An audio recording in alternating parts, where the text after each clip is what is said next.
Right now, the rise in death toll after Hurricane Sandy. Also, the missing girl trial that is set to begin after a decade. All this and more, 96 News starts right now.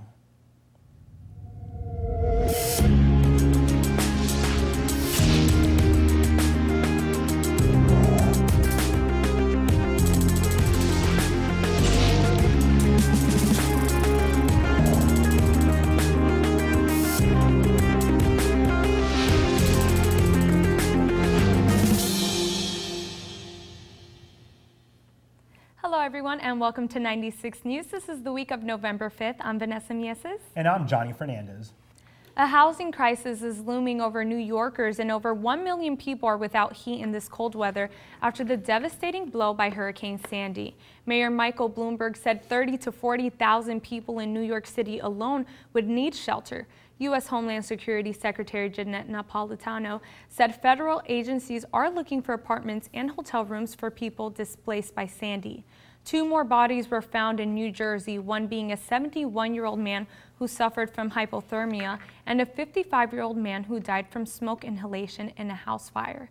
This brings the overall North American death toll from Sandy to at least 113. A Lakeland teenager was killed Sunday morning.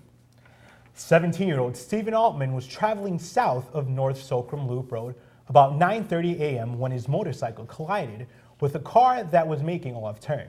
He was struck on the right side by a 2002 Mercury Grand Marquis driven by 73-year-old Mary Yan. Police say Altman died at the scene of the crash. The 10-year trial of a missing child is set to begin. More than a decade after foster child Ryla Wilson's disappearance, the caregiver accused of killing the girl is finally set to go on trial. Caregiver Geraldine Graham has pleaded not guilty to first-degree murder and has written letters to judges insisting she is innocent. If Graham is convicted, she faces life in prison. Ryla's body has never been found and police have no witnesses to any killing, but there are alleged confessions Graham made to fellow jail inmates that she killed Ryla and buried her body near a lake. The trial is expected to last about 8 weeks. While a new national poll of over 1,800 likely voters found that the race between President Barack Obama and GOP nominee Mitt Romney both tied.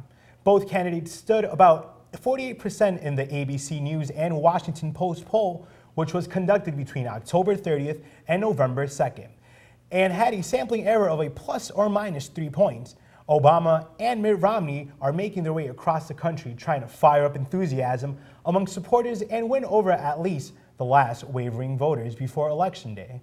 On Sunday morning, Barack was in New Hampshire and then flew to Florida and Ohio, then headed west to Colorado in the evening. Romney spent Sunday heading east to Iowa and Virginia with a stop in Ohio and Pennsylvania. And now over to Angie Quesada and Roxanne Garcia with sports. Thanks, guys. Well, a big weekend when it comes to the NBA. The Miami Heat fell short to the New York Knicks. Carmelo Anthony having an amazing game, 30 points, 10 rebounds, 2 assists, and 2 steals. While former Celtics Ray Allen was held to 5 points. Rashad Lewis, on the other hand, had 16. Game was so intense. Did you watch it? I did, and it was really good. You did? Well, Roxanne, talk to me. What's going on with the Los Angeles Lakers? Well, another odd upset for the Lakers. After the trade agreement was finalized, many were thinking that having Superman, Mr. Dwight Howard himself, and Steve Nash would make the team a superstar team. I thought so. Exactly, but that's not the case for the Lakers. They have a 1-3 record this season. But they did beat the Pistons this past weekend with a 108-79 victory. Well, then again, Roxanne, aren't the Pistons only having, they have a record of 0-3? They do. That's crazy. Oh, man. Well, now for the NFL, okay, the Falcons are still unbeaten. They're actually the NFL's only unbeaten team this season. That's crazy. That is correct. Well, this past weekend, the Falcons and the Cowboys played, but of course the Falcons did beat them, having a score of 19-13. Michael Turner had an amazing game, though, and scored a 3-yard tying touchdown in the fourth quarter, making the game 19-13. Wow. Now, talk to me, Roxanne. How do you feel Tony Romo's role is playing out this season? Well, statistically, he does put out numbers, but, you know, he doesn't seem to have respect for the football. There are plenty of opportunities for him to score, but he's very, very inconsistent with his decision-making. Yep, I completely agree with you. So Well, for you G-Man fans out there, a tough loss against the Pittsburgh Steelers.